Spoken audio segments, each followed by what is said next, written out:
overall, the autism is increasing in prevalence at an alarming rate.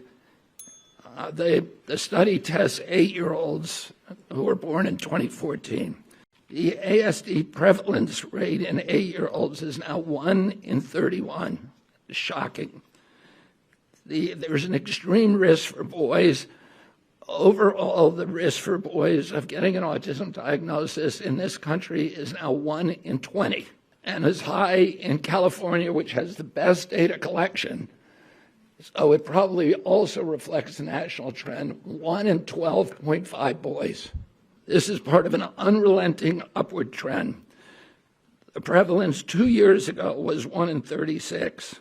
The first ADDM survey was 22 years ago, when prevalence was 1 in 150 children.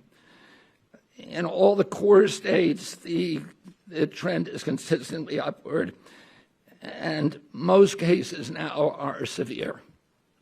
So about 25% of the kids who are diagnosed with autism are nonverbal, non-toilet trained, and have other stereotypical features, head banging, tactile and light sensitivities, stimming, toe walking, etc.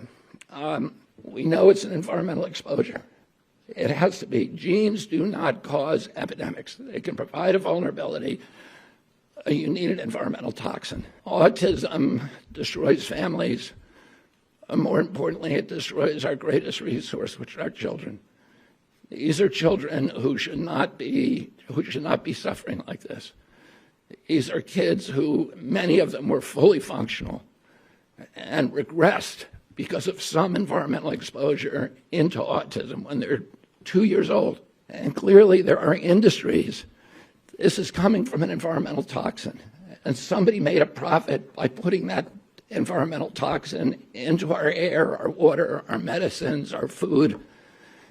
And it's to their benefit to say, oh, to normalize it, to say, oh, this is all normal, it's always been here.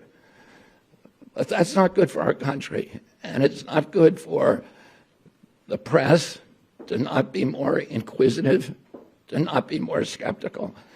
And within 3 weeks, and probably we're hoping in 2 weeks, we're going to announce a series of new studies to identify precisely what the environmental toxins are that are causing it. This has not been done before.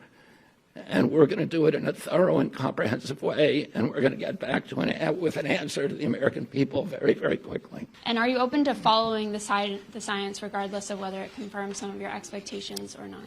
Yeah, I mean, we're going to follow the science no matter what it says, and we will have some of the answers by September.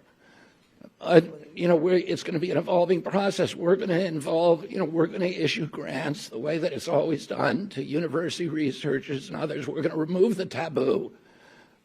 People will know they can research and they can follow the science no matter what it says, without any kind of fear that they're going to be censored, that they're going to be gaslighted, that they're going to be silenced, they're going to be defunded, delicensed, and we're going to give them permission to do this research. Thank you all very much.